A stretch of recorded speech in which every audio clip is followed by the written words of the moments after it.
Oggi sono qua, sono questa ragazza di oggi, ma 10 anni fa ho avuto un brutto incidente stradale. Sono stata più di 20 giorni in coma profondo. Malgrado tutte le difficoltà che si sono presentate giorno dopo giorno e che ho affrontato, oggi credo di essere una persona diversa da quella che ero 10 anni fa, con qualcosa in più.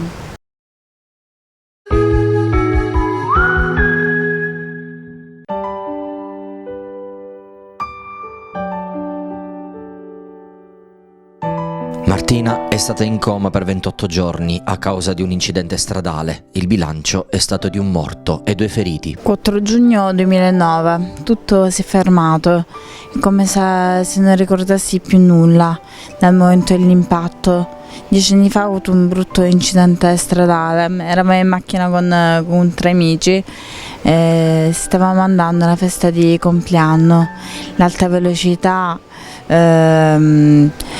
ha portati a schiantarci contro la pensilina di un autobus. Da quel momento buio più profondo. La sua vita era appesa ad un filo, ma da quell'incubo, grazie alle terapie, Martina è riuscita a svegliarsi. Sono stata trasferita all'ospedale Gio di Cefalù, dove ho trascorso per più di 2 mesi e mezzo e ho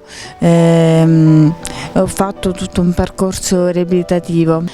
Dopo il trauma, dopo il brutto trauma cranico che ho subito, mi trovavo impossibilitata in un letto, paralizzata da un lato, impossibilitata a parlare. E ho dovuto recuperare tutto con l'aiuto di Dio, dei medici, della mia volontà, della mia famiglia e delle persone che mi stavano accanto.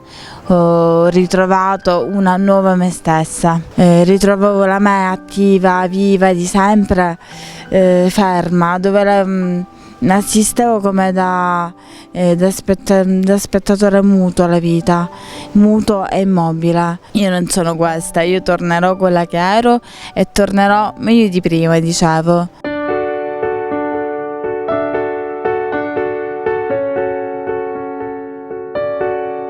Ho dato segni di ripresa, dapprima l'ho mostrato ai miei familiari, a mia mamma e a mia cugina. E allora il medico uscì alla porta della rianimazione dicendo a mia mamma, abbracciandola: signora, non sono mai stato così felice di ribaltare una diagnosi in meno di 5 minuti.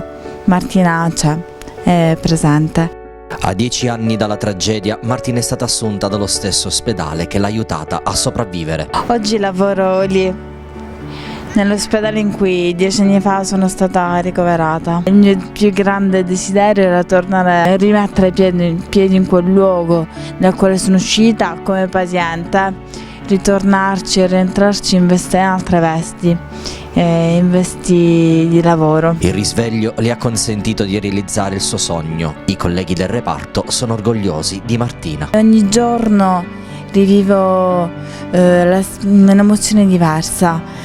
A contatto con i pazienti, con i parenti dei pazienti che gli stanno vicini, con una consapevolezza diversa, perché so, leggendo soltanto negli occhi di quella persona, cosa stanno vivendo, il dramma che stanno vivendo in quei giorni. La vita è molto più preziosa di quanto si possa realmente pensare. È un dono preziosissimo che bisogna custodire. Oggi Martina c'è, ce l'ho fatta malgrado tutto e malgrado tutti. Da allora tutto è possibile a chi crede.